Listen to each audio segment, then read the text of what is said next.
This video will cover estimating irrational numbers. There's things you should know prior to this video. One thing is you should know what an irrational number is. An irrational number is a number that cannot be written as a fraction. If you have decimal expansions of a irrational number, then the digits will not repeat nor terminate. Pi and the square root of 45 are an example of an irrational number. Now, any number that is not a perfect square is an irrational number.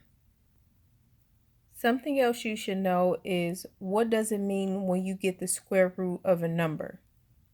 Here's an example, the square root of 25. When you're getting the square root of a number, it just means what number when multiplied by itself will give you this number. Instantly, students say 5 because 5 times 5 is 25. But the square root of 25 actually has two answers. 5 times 5 equals 25 and negative 5 times negative 5 equals 25. So therefore, the square root of 25 is equal to plus or minus 5. Another helpful tip to estimate irrational numbers is to know the perfect squares. These are examples. The square root of 4 is 2, square root of 9 is 3, and the square root of 16 is 4. My first example is square root of 14. Now, when I'm estimating the value of this irrational number, I'm rounding to the 10th place. For all the examples, I will round to the 10th place. The first step when I estimate irrational numbers is I like to make a number line.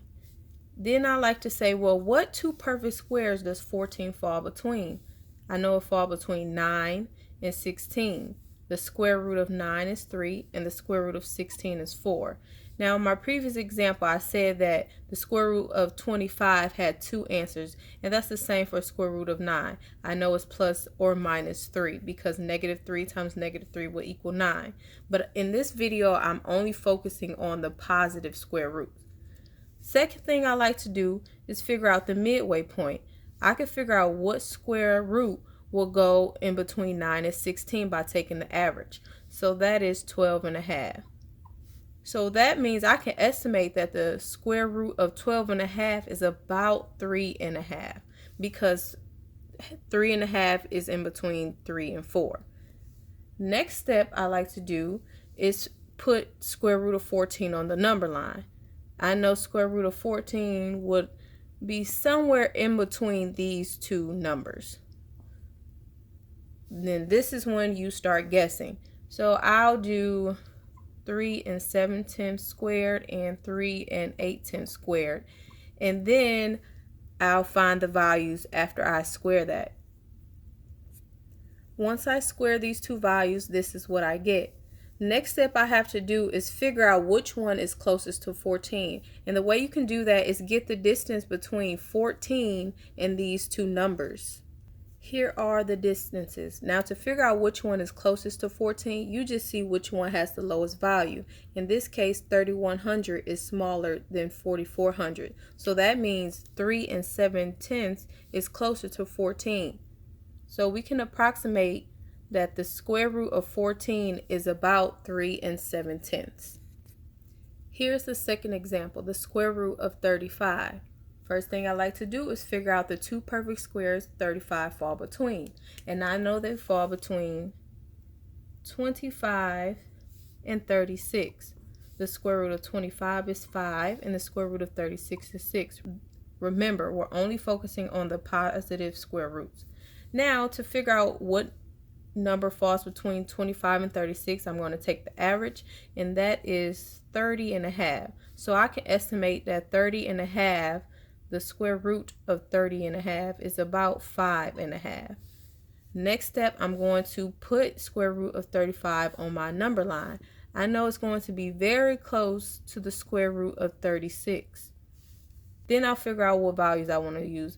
I'll start with 5 and 8/10 squared and 5 and 9/10 squared.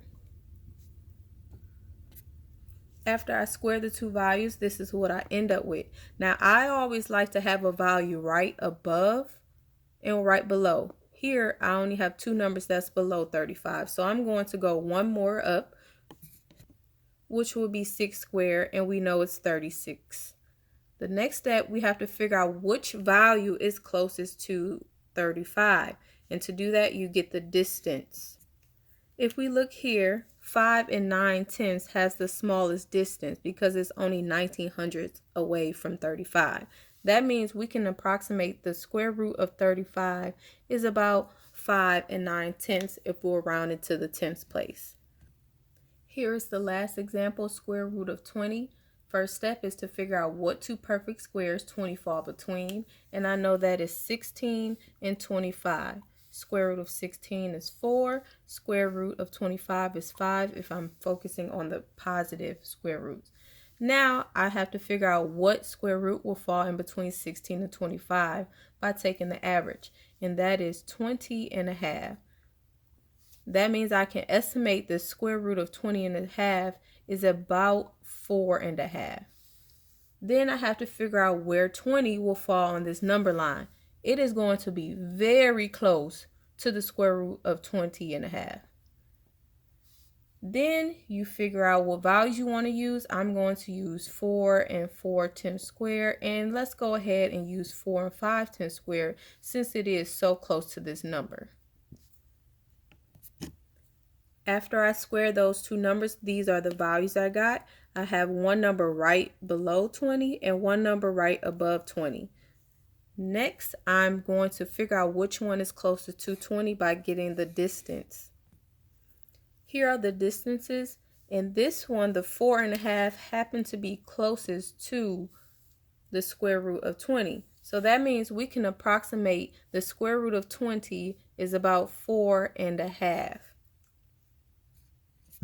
Here are 3 practice problems. I want you to pause the video, work them out, then I'll reveal the answers shortly. Here are the answers. I hope you had all of them correct. And these squiggly lines, I just want to mention that means approximately. I hope this video was helpful.